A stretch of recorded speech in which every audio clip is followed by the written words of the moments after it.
Dr. Omar Aljitawi moved here from Jordan, unsure of where life would take him. But he made an observation many years ago while working in the Midwest that set the course for his career. A career that took him to URMC, where he's now unveiling a medical tool called the Sanatella Matrix, which shows huge promise in fighting cancer. We talked about this new tool in his lab.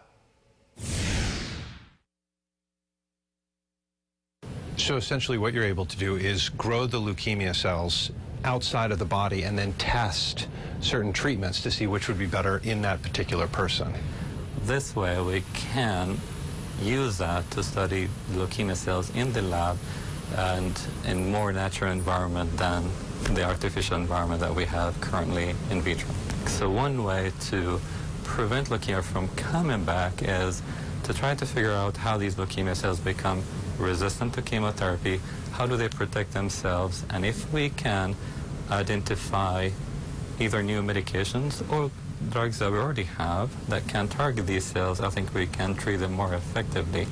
And that's, I think, what can potentially result in controlling this disease for the longer term and maybe curing it. You have a theory that this particular type of matrix could attract leukemia cells and allow them to grow. It's another to actually see it happen in practice. Was there ever a eureka moment where you saw what you thought would happen?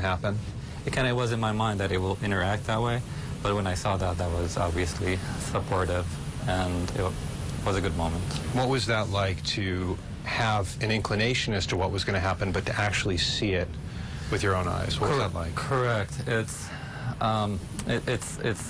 It's like almost like a dream comes true in a way, which is, you know, I always am a dreamer in many ways. I dream of things, but when you see it really happening, it's really great. It's a great feeling. You hear so many teams across the country discover something and they go, this could cure cancer.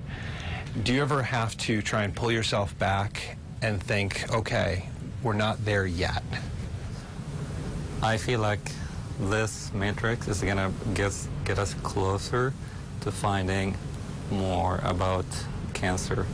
And I can actually say that I've experienced a lot of new findings based on my studying of leukemia cells interaction with this matrix. We have not published some of that, but hopefully we will in the next few months. And I think we will be able to tell a story that's a little different about what we've learned so far about leukemia. I'm very excited about it. Aljitawi is releasing this with a whole team around him, including some local entrepreneurs. You can learn all about that by going to this story at rochesterfirst.com.